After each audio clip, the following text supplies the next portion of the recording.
Nous passons une dernière soirée sur un spot nous paraissant tranquille, à proximité de Konya, juste en dessus du village de Tatkoy.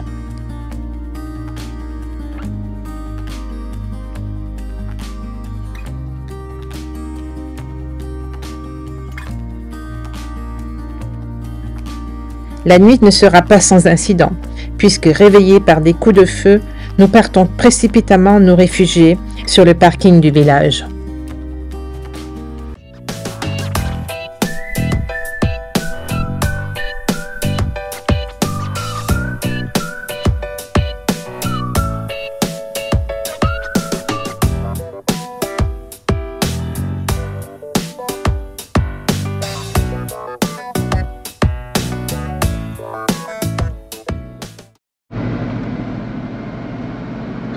Et nous voici partis en direction du lac de Besséir.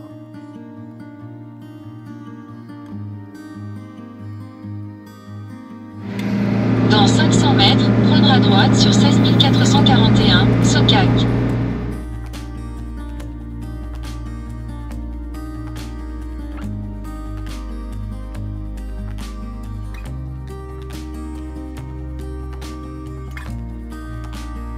Oui, t'as pas pris d'essence. Tout à l'heure, il y avait Shell, t'as pas voulu. Maintenant, j'allais pas prendre l'essence puis c'était plein. Hein. C'est des grandes villes là, de toute façon. Au rond-point à gauche. À gauche. À droite. Dans 600 mètres, tournez à droite vers Sevindik Köyülyolu. Ah bon? On va au site de Hit.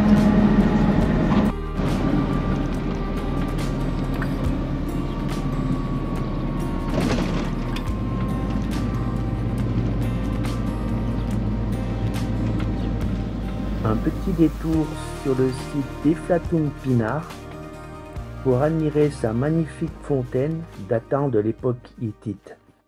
À la fin du XIXe siècle, les explorateurs et archéologues se lancèrent sur les traces des civilisations passées. C'est ainsi que Charles Texier en 1834 puis Archibald Henry Sayce vont explorer l'Anatolie et mettre au jour les traces d'une civilisation inconnue. Ils découvrirent des scènes énigmatiques gravées sur les roches sur le site de Yazılikaya et de nombreux vestiges dans la cité d'Atoussa. Grâce au déchiffrement par Bédiche Rosny des tablettes cuneiformes trouvées sur ces sites, une civilisation disparue put être mise au jour, celle des Hittites. On est devant une fontaine donc hittite pure. Donc les Hittites c'était des grands conquérants. On en a beaucoup entendu parler lorsqu'ils étaient ils allaient conquérir l'Égypte dans les temps des pharaons. C'est magnifique, hein.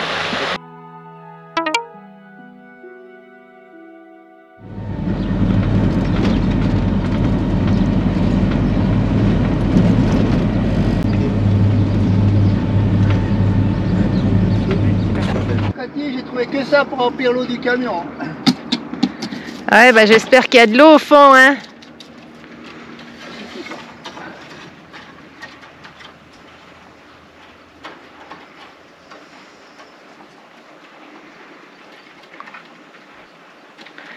Ah, il va profond, hein.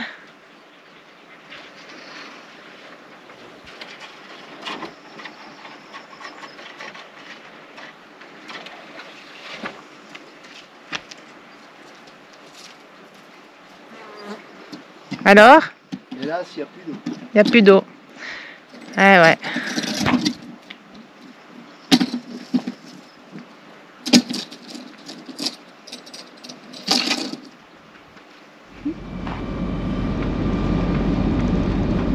On va aller dans la neige, non?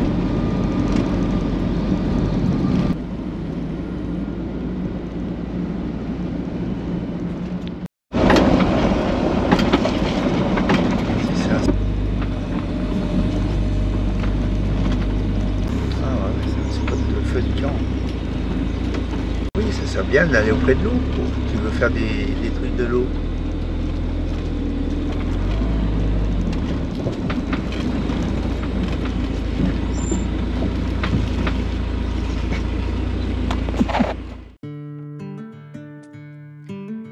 Suite à la surexploitation des zones d'irrigation alimentées par le lac, le troisième plus grand lac naturel de Turquie, Beyşehir, est menacé d'assèchement et risque de disparaître en 2040.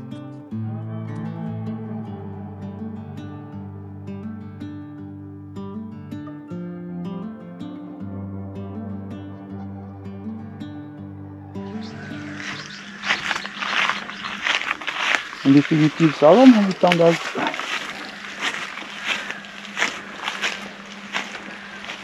Je me suis pris la porte dans la tête là. Ça me fait une sébosse.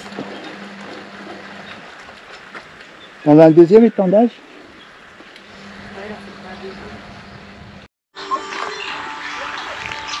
Alors Cathy regarde les vidéos pendant que le linge sèche. Ouais. Bah oui, qu'est-ce que tu veux que je fasse d'autre, hein? Il va y avoir des photos à faire d'ici un petit quart d'heure là avec le soleil qui tombe. Ah mais c'est la dernière qui est sortie. Ouais, c'est la dernière qui est sortie. Bon ben les amis, il y a un orage qui s'annonce, là ça fait 2 fois qu'il tourne. Ça c'est la troisième fois, on va bien se le prendre. Ça fait comme la tempête.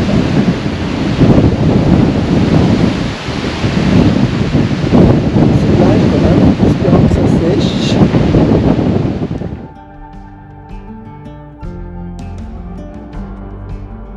En définitive, nous n'aurons pas d'orage et nous pouvons assister tranquillement à un superbe coucher de soleil sur le lac.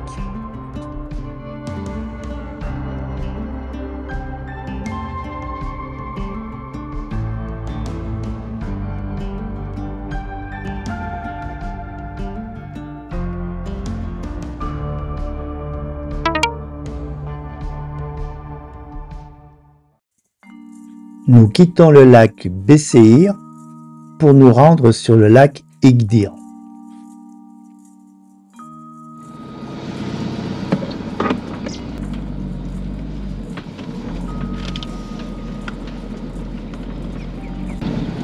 Ah, ils ont passé le bulldozer, c'est ça qu'ils ont fait avec la machine. Pour un chasse-neige.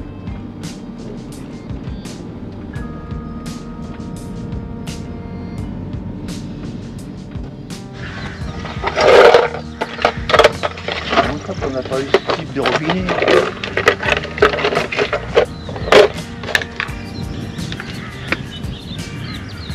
Oh, putain.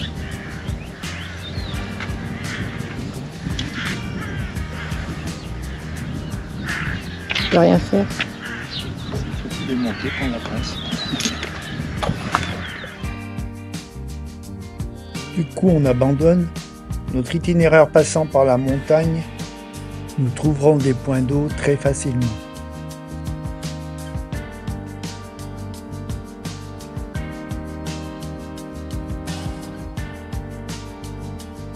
Le GPS nous dit de traverser à travers le lac, c'est formidable. C'est tranquille. Tu traverses le lac là, non? Oula.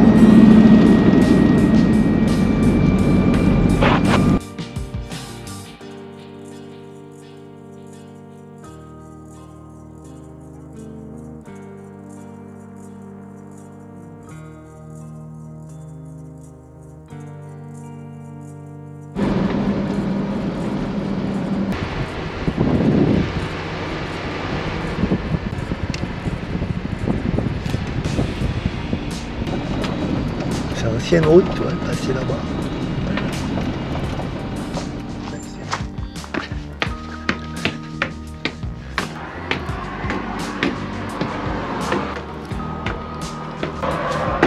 Ah ouais. Une belle vue du Goulou.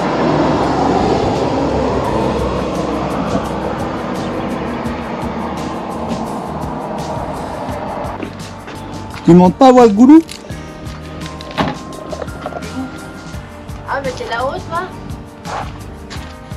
Non. Ils refont les routes chaque fois et ils suppriment les anciennes.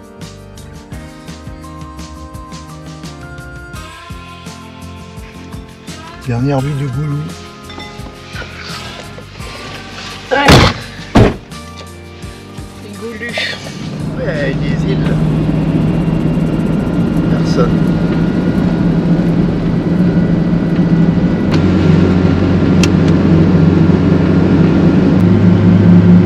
Ah, les pique-niques sont déjà pris d'assaut.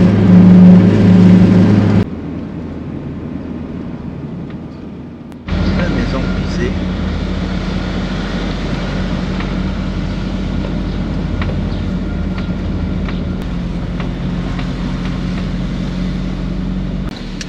Pour une fois, je voulais prendre la piste. Ah, il y a des motos ici. Hein. Ah, il y a des pelles. À gauche.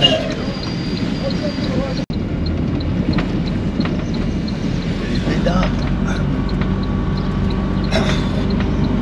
À Dans gauche. 600 mètres, au rond-point, prendre la deuxième sortie sur Gazidier Mal Osman Jaddes.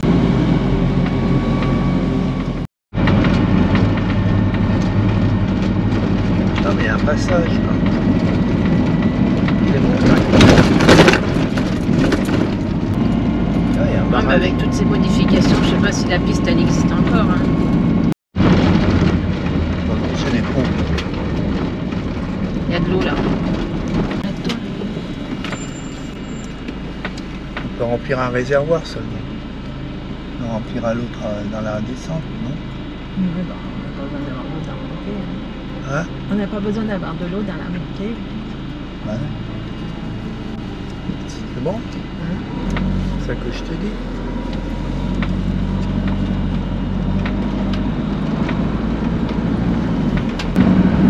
C'est même pas un gros barrage qu'ils font, hein? C'est avec des micro-centrales.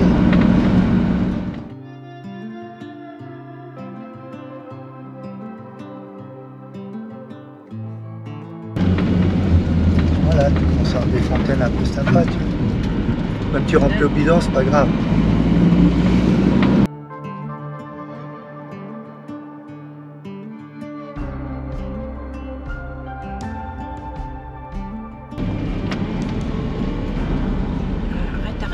Arrête, la vache, elle veut pas s'en aller. Oui, mais tu klaxonnes, mais...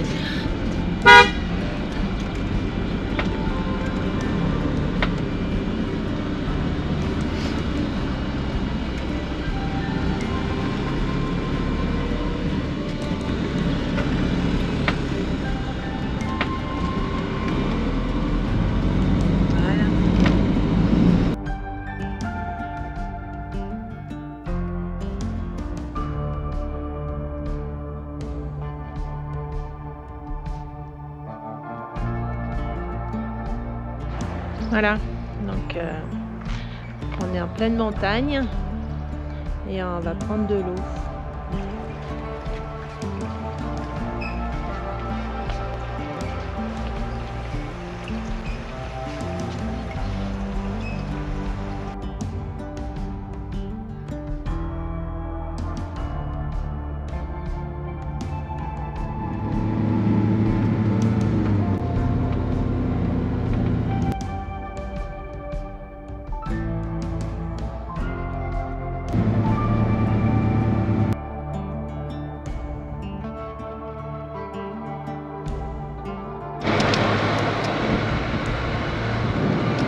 Photo d'un mosque. Hein?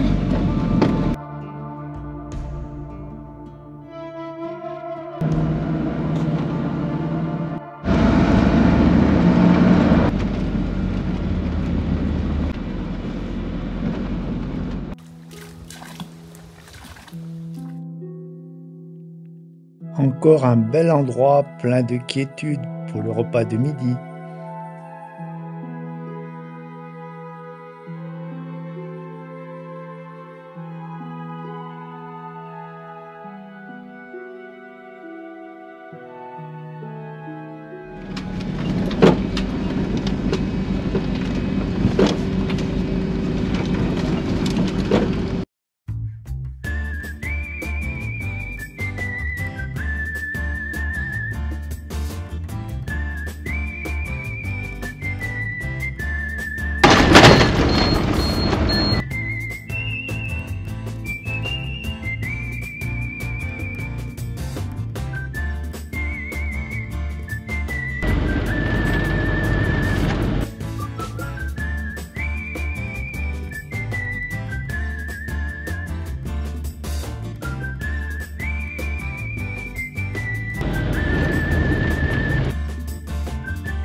visiter les grottes de quoi, Cathy? De Zindan. Z-I-N-D-A-N. Zindan. Ah, il faut la tenue de chantier. Ouais, Casque obligatoire. casque obligatoire. Ouais. Ça doit être dangereux.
C'était pas mal, 760 mètres de long quand même. En définitive, il n'y avait pas grand monde, ce qui change parce que les gars le dimanche, c'était parfait. On aurait dû prendre des pulls quand même. Ouais, parce qu'il faisait Après, quand elle est même un vivante peu que frais. sur la fin. Bam. Allez.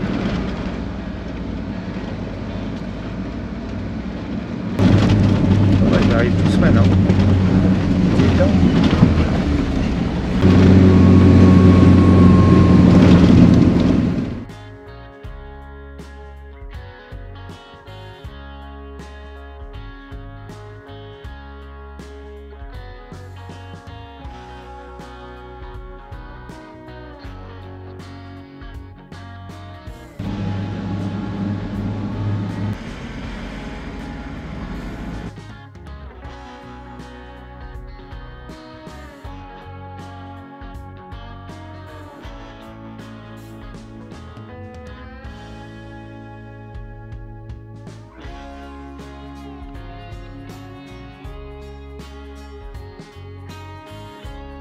Nous trouvons un bel emplacement pour le bivouac de la nuit, dans un pique-nique se situant juste à la sortie de la ville.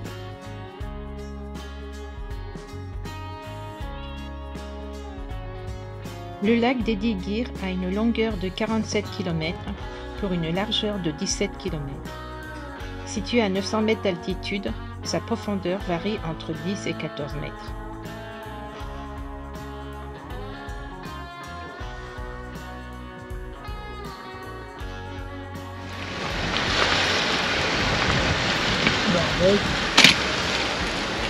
Bonsoir.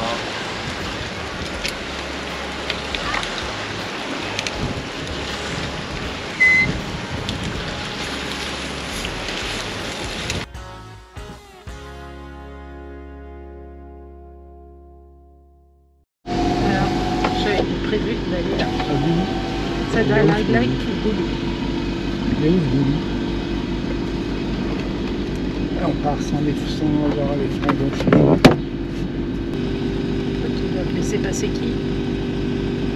Je vais que ça gonfle. Moi, ça va freiner tout le long. Pourquoi t'as pas attendu tout à l'heure?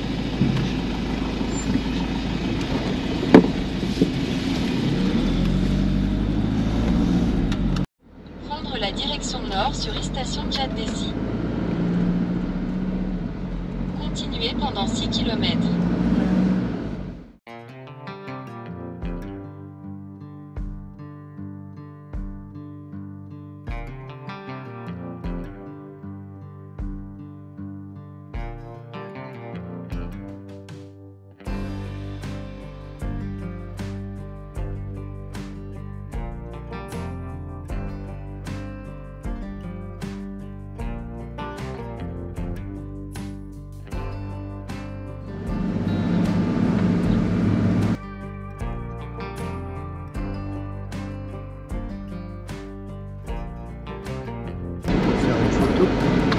s'arrêter, c'est le seul endroit.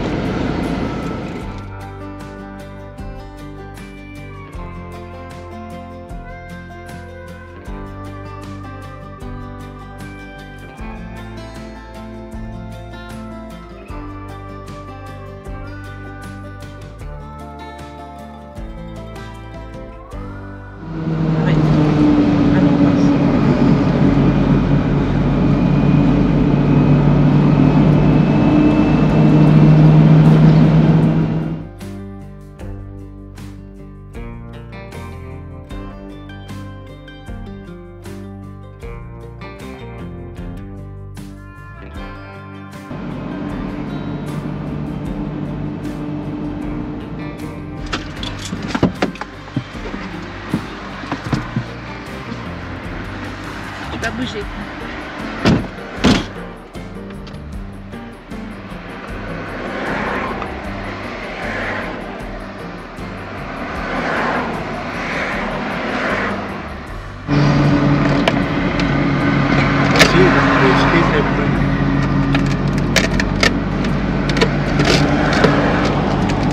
Il y a tout le long, hein.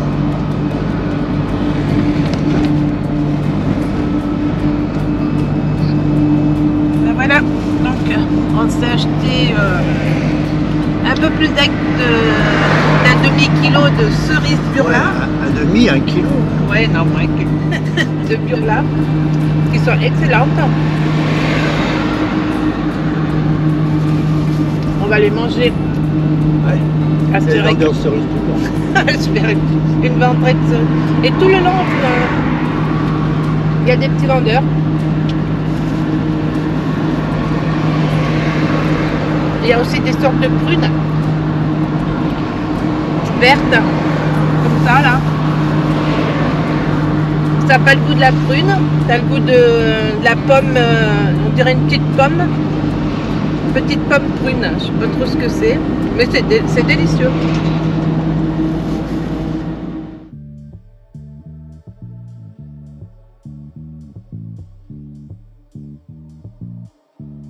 Ah, les mecs qui squattent tous les coins d'eau, là. On va endormir. À chaque point d'eau. Il y en a un qui voit quelque chose.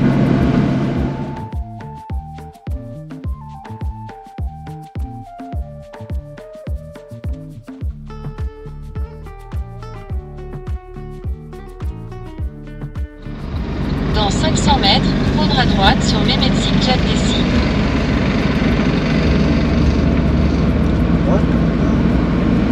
Dans 500 mètres. Dans 400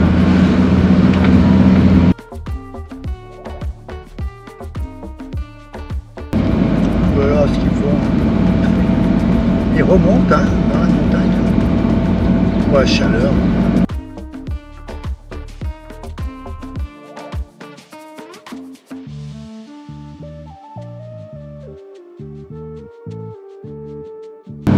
Je sais pas que c'était si haut.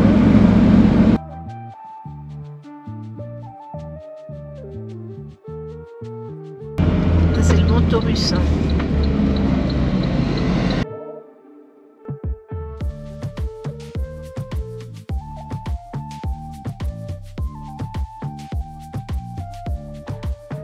Ah, c'est magnifique. Tu as vu en haut? Hein? Tu as vu en haut? Oui, j'ai vu. Tu as vu en haut les temples? Oui, j'ai vu. Je pense qu'il faut se garer par là. Tu as tourné C'est quoi, il y a des ici? demi-tours. Ça ne peut pas aller plus loin. Non, on peut pas aller plus loin, mais pour faire demi-tour un peu.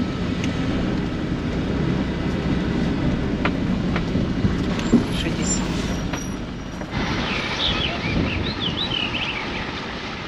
Alors ici, on se trouve sur l'ancienne cité de Sagalassos. C'est une cité qui est donc là, c'est le mont Taurus, donc au port du mont Taurus. Elle a été découverte en 1706 par un Français qui s'appelle Paul Lucas. Et donc cette cité, elle a été aussi donc remise. Donc les fouilles ont commencé en 1990, simplement. Elle a été aussi donc mise en place sous Alexandre le Grand. Et son nom vient des sources qu'il y a autour, toutes les sources d'eau qu'il y a autour.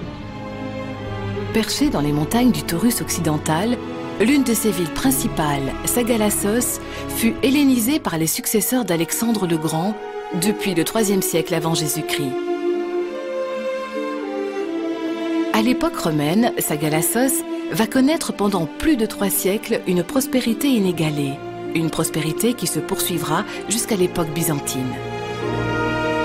Après une terrible épidémie de peste qui décime la population au VIe siècle, un tremblement de terre détruit la cité au milieu du VIIe siècle. Privés d'eau et de ressources, ses habitants l'abandonnent.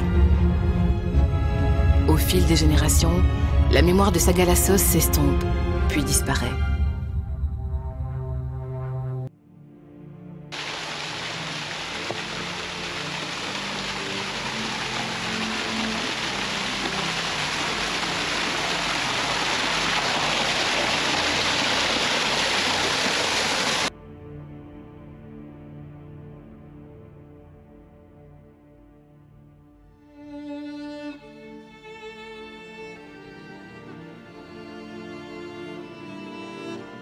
La fontaine a été construite en 160 après Jésus-Christ sous le règne de Marcus.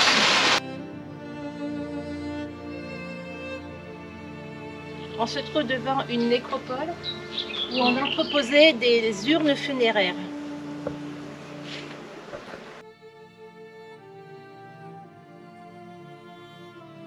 C'était la maison Fontaine qui servait à s'approvisionner en eau potable. Je crois qu'ils montaient tout ça puis au théâtre comme ça, là, Cathy. Non, je crois pas qu'elle montait comme ça, non. Elle devait se faire porter. Je pense que c'était pavé. Ouais, c'était pavé, je pense. Parce que ça grimpe. Un peu. D'ailleurs, je comprends pas pourquoi il est si haut, le théâtre. C'est les monuments historiques à la turque, hein. Tu montes comme tu peux. Ouais. Parce que tu es obligé de grimper à travers les gros cailloux, là.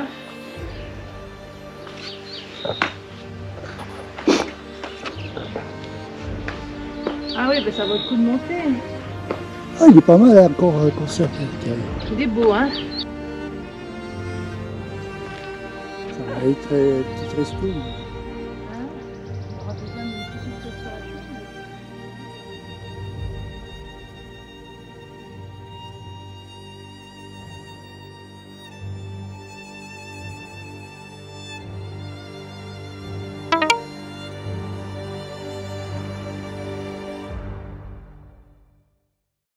En définitive, à Sagalassos, au temps des Romains, c'était un peu l'élite qui venait là. C'était un peu, on va dire, comme Monaco maintenant.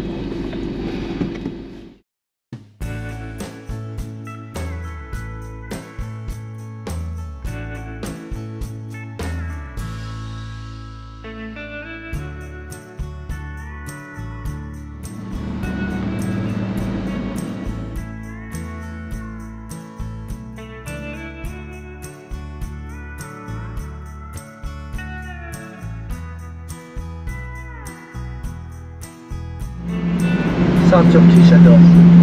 Sur l'autoroute. Petite chariote sur l'autoroute. Regarde.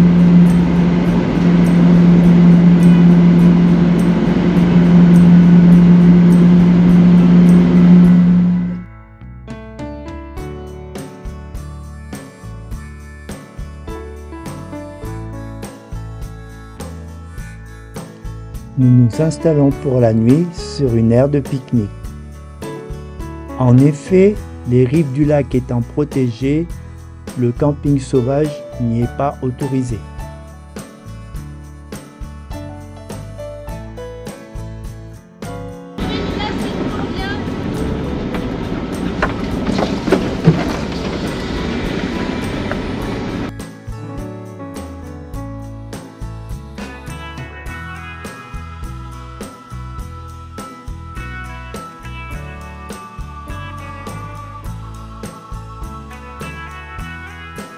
Situé à 184 mètres d'altitude, le lac Salda n'est pas un lac salé. Ses rivages constitués principalement de calcaire lui donnent cette couleur émeraude. Ces eaux riches en magnésium, soude et argile sont bénéfiques pour les maladies de peau, comme l'acné ou les mycoses.